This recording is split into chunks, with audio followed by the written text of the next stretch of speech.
તમને સવાલ કરું કે વિછિયામાં કોળી સમાજનું ઠાકોર સમાજનું કોળી ઠાકોર સમાજનું સંમેલન મળવાનું છે. આ અન્યાય અત્યાચાર કેસ પાછા ખેંચાય એ બંધ થવા જોઈએ તો બરોબર છે, પરંતુ જે આઝાદીથી ડોક્ટર બાબા સાહેબ આંબેડકરે બંધારણમાં આપણને જે હક અને અધિકાર આપ્યા છે એ આજની તારીખે લેવાના બાકી છે. જાતિ આધારિત વસ્તી ગણતરી, મંડળ પંચનો પૂરો અમલ, ઓબીસીના જાત વસ્તીના પ્રમાણમાં આરક્ષણ, એક સમાન શિક્ષણ અને ફ્રી શિક્ષણ, આરોગ્ય સેવા ફ્રી, ટૂંકમાં દરેક જગ્યાએ વસ્તીના પ્રમાણમાં શાસન પ્રશાસનમાં ભાગીદારી એ આજની તારીખે લેવાનું બાકી છે.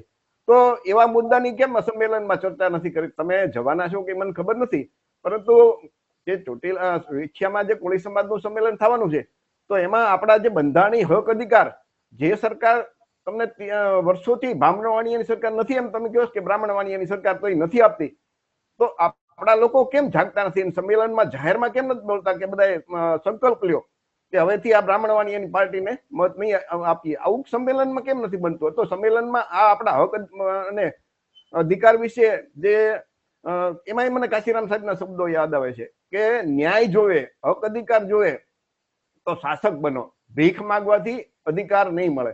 તો એ બાબતે આપનું શું કહેવાનું છે?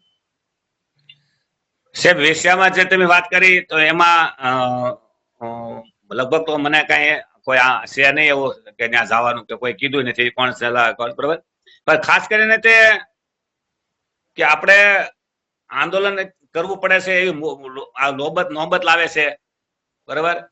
અને વાત રહી છે ભાઈ આપણે જેટલા સંગઠનો બનાવાય અને એના આગેવાનો હોય કે રાજકીય આગેવાનો હોય કે સામાજિક આગેવાનો હોય, જે લોકો અધિકારની વાત કરે છે, આપણા દીકરી દીકરાઓની નોકરીની વાત કરે છે, એ લોકોને કેમ બદનામ કરવા, એ આપણા સામાજિક સંગઠનના લોકો જ આવું બધું કરે છે. સાંભળજો, આજે જેને પોતાના પેટ ભરવા માટે રોટલા શેકવા છે એ લોકો કોઈ દિવસ કોળી સમાજને હાચી દિશામાં લઈ જવાનું કામ નહીં કરે, કોઈ દે આપણા અધિકારોની વાત નહીં કરે.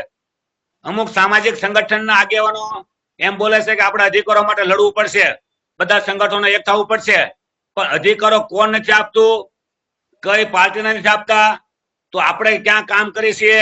જે લોકો એમ કે છે અધિકારો માટે લડવું પડશે, તો પણ કોને અમે લડવાનું છે? જે અધિકારો નથી આપતા એને આજે તો પીઠું દલાલ બનીને કામ કરતા હોય છે. આપણે મારો હગો ભાઈ અડધો વીઘો મારા બાપાના મારા ભાગમાં આવતો હોય, અડધો વીઘો લઈ ગયો ભાઈ, તું મારા ભાઈના મારો હગો ભાઈ તો ધોકા લઈને બાદવા આવતો. તો જયારે જે કોંગ્રેસ, ભાજપ કે આમ આદમી પાર્ટીના લોકો જે બાબા સાહેબ સંવિધાનમાં મંડળ આપણે કાકા કાલેકર પંચની વાત કરી, મંડળ કમિશનની વાત કરી, અને છેલ્લે બન્યું ઝવેરી પંચ. તો ઝવેરી પંચ કોના માટે બન્યું? કાકા કાલેકર પંચ. કોની બના માટે બન્યું? મંડળ કમિશન. કોના માટે બન્યું?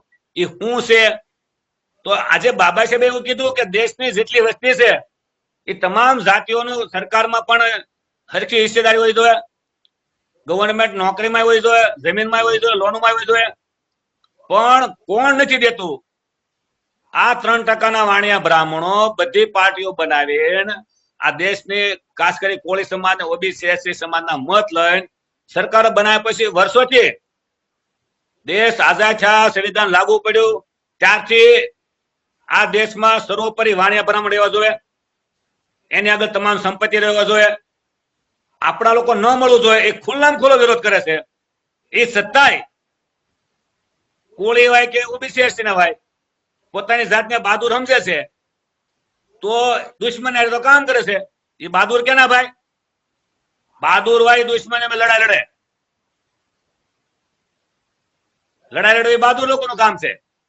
અને મેં ખુલ્લું કહી છે કે 3% વાણિયા બ્રાહ્મણો કોળી અને ઓબીસી ના મત લઈને સરકાર બનાવ્યા પછી મંડળ કમિશનના જે જોગવાઈ છે આજ સુધીની શરૂ કરી. બિહારમાં તેજસ્વી યાદવ અને નીતિશે વસ્તી ગણતરી શરૂ કરી, તો એમાં પણ જોઈ લો સુપ્રીમ કોર્ટમાં કોણ ગયું? શર્મા, જોશી, ત્રિવેદી. તો આજે આપણો વિરોધ ખુલ્લામ કરતા હોય, અને હમણાં તો 6 મહિના પહેલા ગંગા નદી કિનારે આરક્ષણ સહાય એમ કરી બ્રાહ્મણો તો આંદોલન કર્યું હતું. અને પાછા અમુક લોકો એમ કે ધર્મસભા તમે બ્રાહ્મણો વિરોધ શા માટે કરો છો?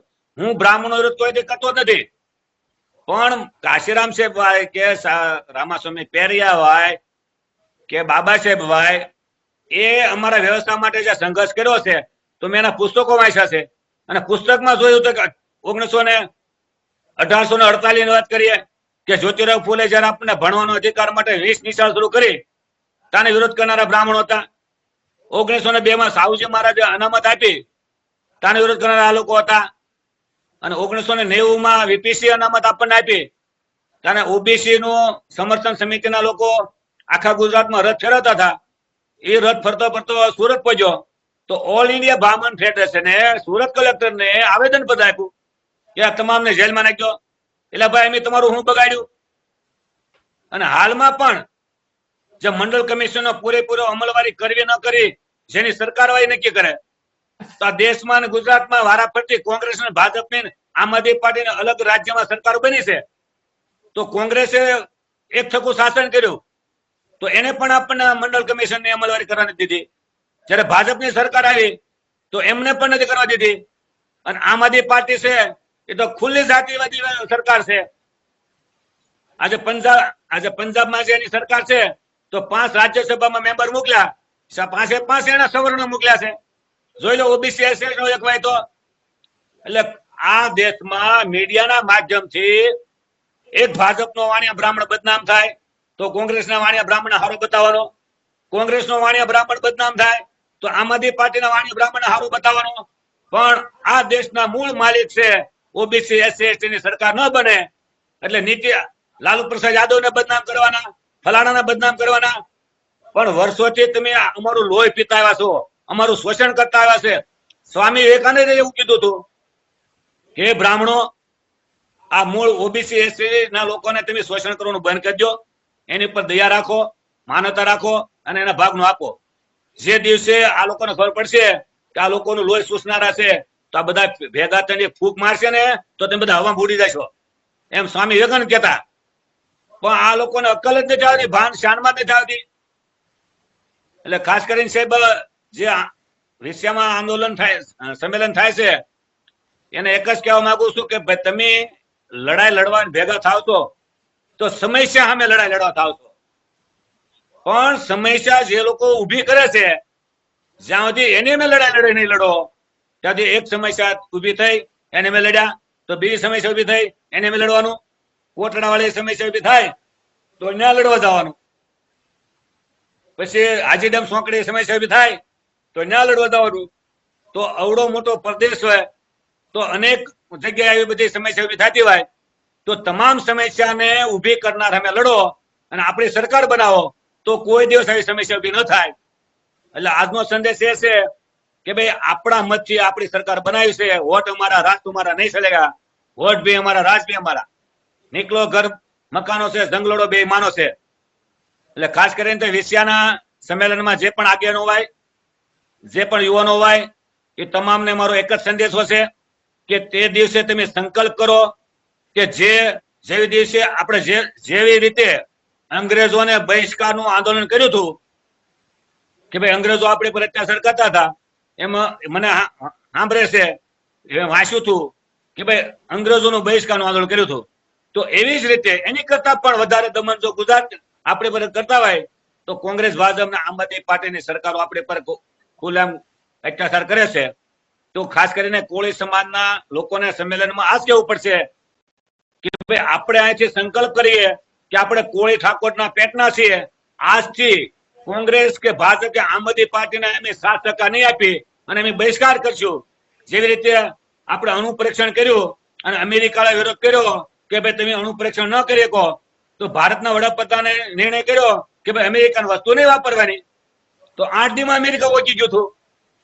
તો કોંગ્રેસ ભાજપના આમ આદમી પાર્ટીના વાણિયા બ્રાહ્મણની શાન ઠેકાણામાં લાવી હોય અને એને ઘર ભેગા કરવા હોય તો આપણે કોળી સમાજમાં જન્મ લીધો છે, ઠાકોર સમાજમાં જન્મ લીધો છે, કોળી ઠાકોર આપણે એક છીએ.